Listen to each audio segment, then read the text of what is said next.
नमस्कार मेरे प्रिय छात्र और छात्राएं। आज हम बढ़े चलो यह कविता सीखने वाले हैं। बढ़े चलो इस कविता के कवि द्वारिका प्रसाद माहेश्वरी है। यह कविता छोटे और बड़े लोगों को प्रेरणा दिलाती है। आगे बढ़ने की प्रेरणा इस कविता के माध्यम से दी गई है। देखो, हाथ में ध्वजा रहे, बाल दल सजा रहे, ध्वज कभी रुके नहीं, ध्वज कभी झुके नहीं, वीर तुम बढ़े चलो, धीर तुम बढ़े चलो। कवि हमें इससे क्या संदेश दे रहे हैं कि हे वीर पुरुष, धैर्यवान, बलवान मनुष्य, तुम कभी भी मत ठहरो, हमेशा आगे बढ़ते रहो। हमारे हाथ में जो भारत का झंडा है वह हमेशा रहना चाहिए। हमारे मन में अपने देश के प्रति प्यार होना चाहिए और बच्चों का जो यह दल बना है वह हमेशा ऐसे ही काम करने के लिए तैयार रहे।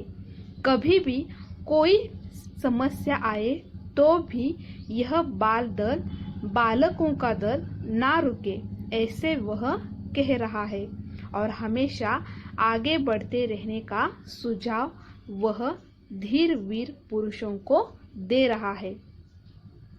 सामने पहाड़ हो, सिंह की दहाड़ हो, तुम निडर हटो नहीं, तुम निडर डटो वही, वीर तुम बढ़े चलो, धीर तुम बढ़े चलो।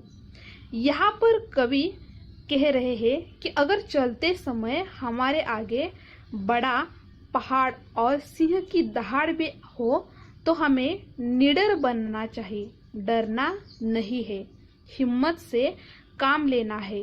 हे वीर पुरुष, तुम्हें आगे बढ़ते रहना है। मुश्किल और मुसीबत क्यों ना आए, हिम्मत से काम लेना है। उसके बाद देखो,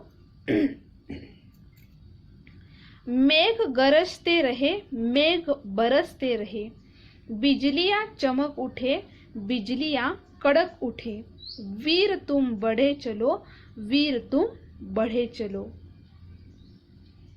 चाहे मेघ यानी कि बादल गरजते रहे और बरसते रहे, बिजलियां भी कड़के, वह तेज आवाजों में कड़के, तो भी हे वीर पुरुष, तुम्हें आगे बढ़ते रहना है, रुकना नहीं है।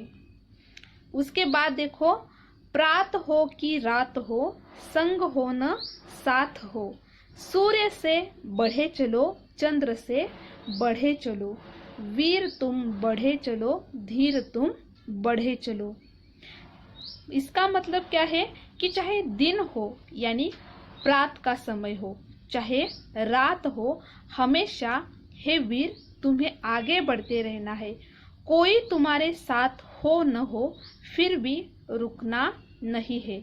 जिस तरह चंद्रमा सूर्य अकेले ही है पर वह रोज आते हैं और रोज आने के बाद निकल जाते हैं, उसी तरह हे वीर पुरुष तुम्हें आगे बढ़ते रहना है। तो बच्चों, इस कविता के माध्यम से कवि हमारे जीवन में कैसी भी मुसीबत आए, मुश्किलें आए, हमें हमारी देश की शान जो हमारा ध्वज है वह झुकाना नहीं है और हमेशा हमें आगे बढ़ते रहने का संदेश दे रही है। तो बच्चों, यह कविता बहुत सुंदर है। आपको इस कविता का अर्थ समझ लेना है और उसका प्रयास अपने जीवन प्रयास में करना है और अपना जीवन सुंदर बनाना है। ठीक है? धन्यवाद।